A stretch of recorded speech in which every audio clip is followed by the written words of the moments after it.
Assalamualaikum warahmatullahi wabarakatuh. Perkenalkan, nama saya Muhammad Iksananto dari Universitas Mercubuana, Jakarta Barat. Saya mengambil bidang teknik sipil. Di sini saya akan menjelaskan kecepatan reaksi dan kesetimbangan kimia.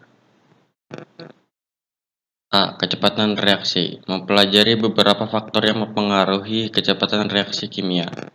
Dasar teori. Kecepatan reaksi adalah perubahan konsentrasi per reaksi ataupun produk terhadap satuan waktu. Kecepatan reaksi dapat juga dinyatakan sebagai laju berkurangnya konsentrasi suatu per reaksi atau laju bertambahnya konsentrasi suatu produk.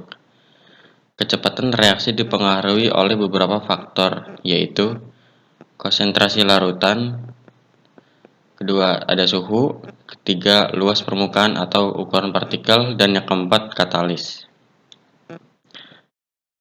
Suatu larutan yang berkonsentrasi tinggi atau pekat mengandung molekul-molekul yang lebih rapat daripada larutan yang berkonsentrasi rendah atau encer.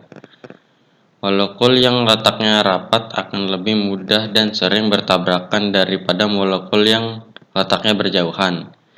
Dengan demikian, semakin besar konsentrasi larutan yang direaksikan, maka semakin besar pula kecepatan reaksinya. Pada reaksi exotherm, bila suhu tinggi reaksi menjadi lambat, sedangkan pada endotherm, bila suhu tinggi reaksi menjadi cepat. Dalam endotherm, pada suhu tinggi, partikel-partikel zat akan bergerak lebih cepat daripada suhu rendah. Inilah yang menyebabkan reaksi kimia berjalan lebih cepat.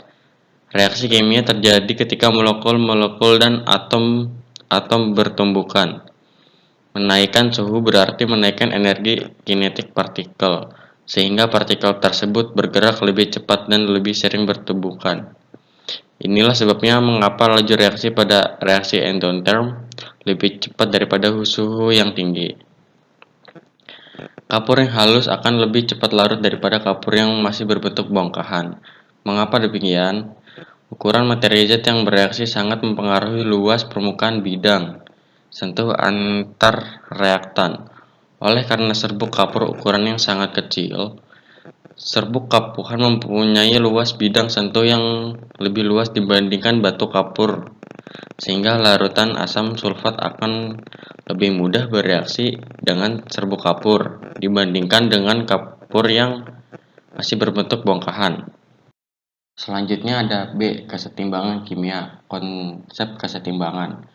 Berdasarkan arah reaksi, jenis reaksi kimia dibedakan menjadi dua, yaitu yang pertama ada reaksi irreversible, tidak dapat dibalik, hanya berlangsung satu arah, contoh reaksi pembakaran. Kedua, ada reaksi reversible dapat dibalik, berlangsung dua arah. Reaksi semula dapat terbentuk kembali dari zat-zat hasil reaksi. Contoh, N2G tambah H2G menunjukkan hasil reaksi 2NH3G.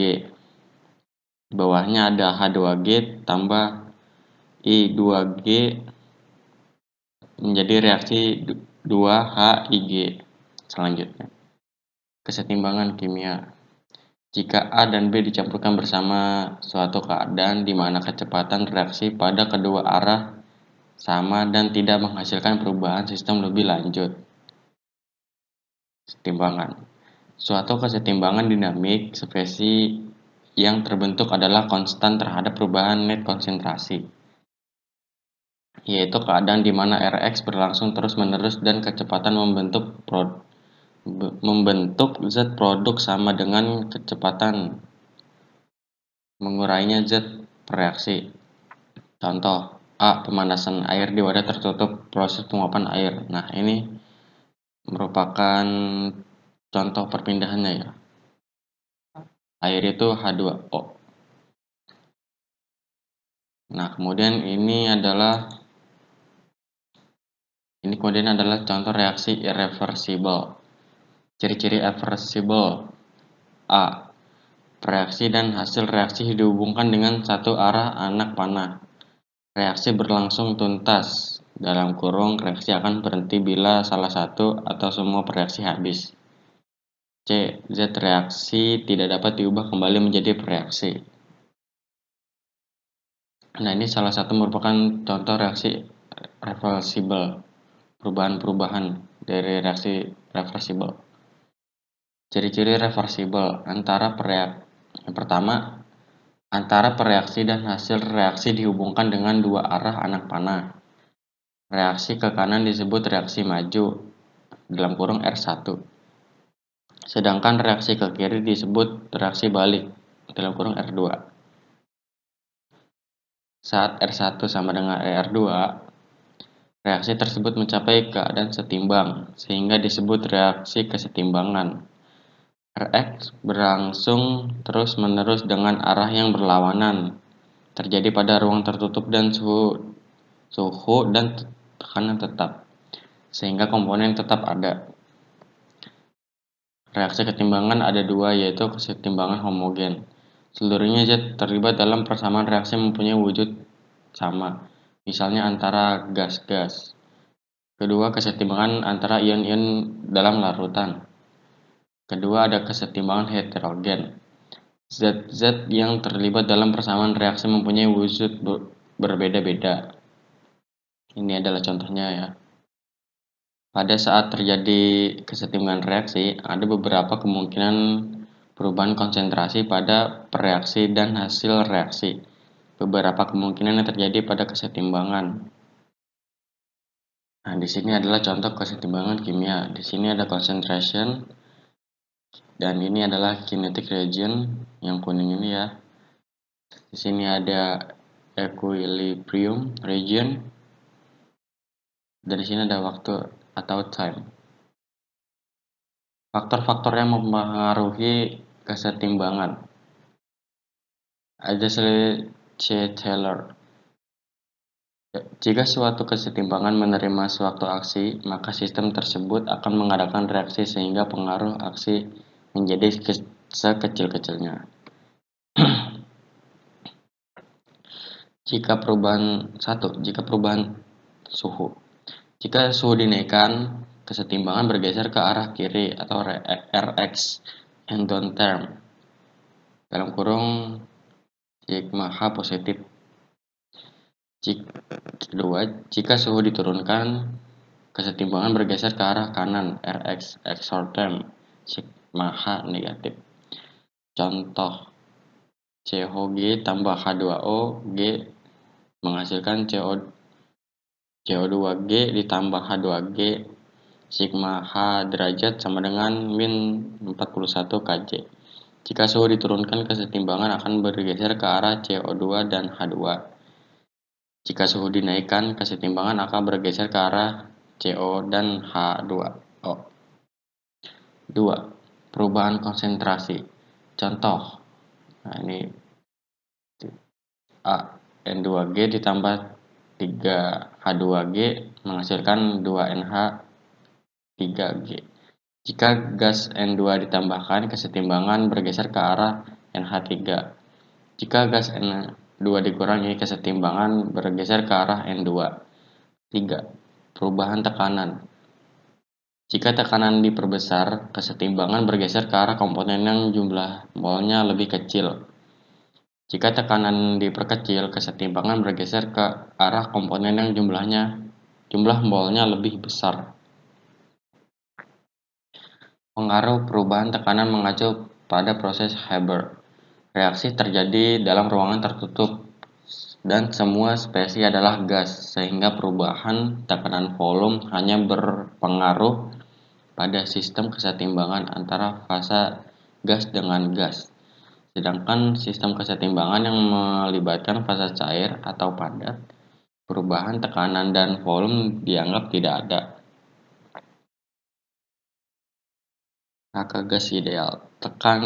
Tekanan berbanding lurus dengan jumlah mol gas dan berbanding terbalik dengan volume. Jika tekanan diperbesar, jumlah volume bertambah dan volume akan mengecil. Kesetimbangan akan bergeser ke arah Rx yang jumlah molnya lebih kecil. Jika tekanan diperkecil, jumlah mol akan kecil dan volume akan besar. Kesetimbangan bergeser ke arah Rx yang jumlah molnya lebih besar. Contoh, N2G ditambah 3H2 menghasilkan 2NH3G. Jika tekanan diperbesar, kesetimbangan bergeser ke arah gas NH3. Jika tekanan diperkecil, kesetimbangan bergeser ke arah gas N2 dan H2. B. H2G ditambah L ditambah I2G menghasilkan 2HIG. Perubahan tekanan pada kesetimbangan tersebut tidak menyebabkan pergeseran kesetimbangan, sebab jumlah mol per reaksi sama dengan mol hasil reaksi. C. CS ditambah 2N2OG menghasilkan CO2G tambah 2N2G. Nah, tekanan tidak mempengaruhi komponen yang berwujud padat atau cair. Pada kesetimbangan di atas, jika tekanan diperbesar, kesetimbangan akan bergeser ke arah gas 2O. Jika tekanan diperkecil, kesetimbangan akan bergeser ke arah gas CO2 dan N2. Perubahan volume untuk komponen gas. Jika volume diperbesar, maka kesetimbangan bergeser ke arah komponen yang jumlah molnya besar. Jika volume diperkecil, maka kesetimbangan bergeser ke arah komponen yang jumlah molnya kecil. Contoh, PCl5G menjadi PCl3G tambah PCl2G. Jika volume diperbesar, kesetimbangan bergeser ke arah PCl3 dan Cl2. Jika volume diperkecil, kesetimbangan bergeser ke arah PCl5. Katalisator N2G tambah 3H2G menjadi 2NH3. Katalis mempercepat laju pembentukan NH3, tetapi juga sekaligus mempercepat laju penguraian menjadi gas N2 dan H2. Katalis dalam dunia industri atau logam dalam makhluk hidup dikenal juga dengan biokatalisator (enzim). Konstanta kesetimbangan Gilbert and Rich berkata, pada suhu tetap, harga konstanta kesetimbangan tetap. Angka kesetimbangan. Pada Rx timbangan, hasil kali konsentrasi Z hasil dipangkatkan koefisien dibagi dengan hasil kali konsentrasi Z per reaksi dipangkatkan dengan koefisien akan tetap pada suhu tetap. Kesetimbangan reaksi umum dan Ma plus Nb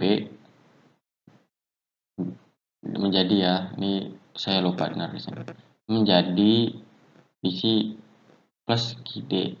Pembentukan zat di ruas kanan dalam kurung reaksi maju selalu disertai pembentukan kembali zat di ruas kiri dalam kurung reaksi balik.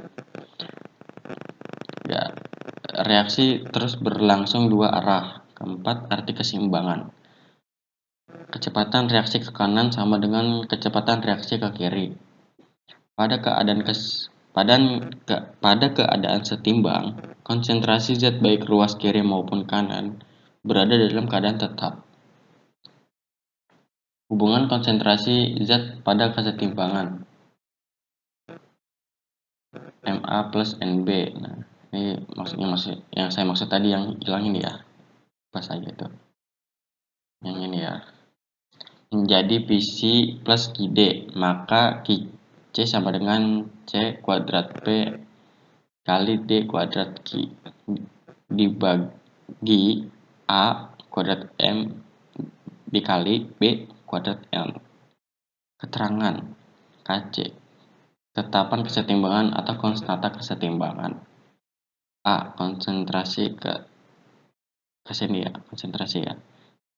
konsentrasi A pada kesetimbangan sama dengan mol atau volume Lt. B. Konsentrasi B pada kesetimbangan sama dengan mol atau volume Lt. C. Konsentrasi C pada kesetimbangan sama dengan mol atau volume Lt. D. Konsentrasi D pada kesetimbangan sama dengan mol atau volume LT. Kesetimbangan heterogen. Kita tidak memasukkan pada murni dan cairan sebab konsentrasinya tidak bervariasi. Nilai-nilainya tidak dimasukkan dalam nilai K. Nah, berikut ini adalah contoh gambar sebuah perubahan. Di sini ada CO2 dan di sini ada CaO dan CaCO3. Ya. Ini adalah bentuk semula yang kemudian menjadi seperti ini. Selama temperatur konstan dan padatan masih ada, jumlah padatan yang tidak ada berpengaruh terhadap kesetimbangan. Nah, seperti itu ya rekan-rekan. Oke. Sekian dari saya. Bila ada kesalahan, mohon maaf. Wabila taufik hidayah. Wassalamualaikum warahmatullahi wabarakatuh. Thank you.